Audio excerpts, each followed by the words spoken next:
আজকে আমি অনেক শখ করে একটা পুডিং বানাইতে এসেছি। তো পুডিং এর আগে আমি কেমনে বানাই না এটিও দেখি না, জানিও না, কেউ আমার সামনে বানায় অনেকে।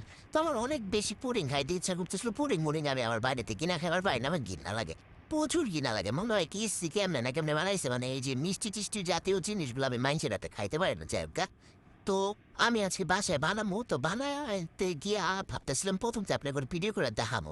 কিন্তু প্রথমতে ভিডিও করে দেখায় না, কারণ হয় না, না হয় জীবনে তো কারো ওখানে দেখি অনেকটা, আর ওইটা শিখে পারিও না, বানায় অনেক, এত নিজে নিজে করে চাইছিলাম যে একদম ফাইনালি আপনার করে দেখাবো। এই যে দেখেন কত সুন্দর হয়েছে, স্লাইসটা দেখছেন? এই পুডিংটা যে আমি বানাইছি এটা কেউ বিশ্বাস করবো?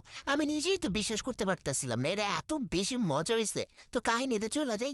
যখন পুডিংটা হয়ে আইসে, হয়ে আনার পরে কিসে আমি কই কি মা চুলাটা নিবাই দাও, মায়ের চুলাটা নিবাইতে গেছে, মানে নিবে হালাইছে, নিবাইতে গেছে, মানে নিবে হালাইছে আর কি।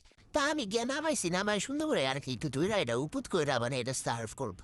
ও মা, আমার মায়ে আমার হাতে টাস করে টান দিয়ে লয়ে গেছে না, টান দিয়ে লয়ে এটা বাড়ি ভিতরে হালায় এমন ধরে থাপ্পড় মারছে, আমি মনে বসে শেষ।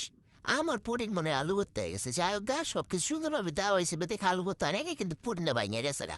তা আমার মনে তো মানে মনটাও ভাঙিয়ে গেছে যে কি হলে এটা আমি সুন্দর করে আপনার করে দেখামো। তা আমার ভাই বলতেছে এত রং মং করুন লাগবে না, এটা তো খাবি, চা বাই খাবি, ভাঙছে তো কি হয়েছে? মানে হ্যাঁ বাংবো তো মুচকাইবো না, মানে হ্যাঁ যে একটু ভুল করে হালাইছে এটা স্বীকারই করবো না। আর এই ছিল আমার পুডিং এর কাহিনী। আপনারা যারা পুডিং রেসিপি দেখতে চান তারা আমার নক করেন। আর সত্যি কিন্তু পুডিংটা আমি বানাইছিলাম।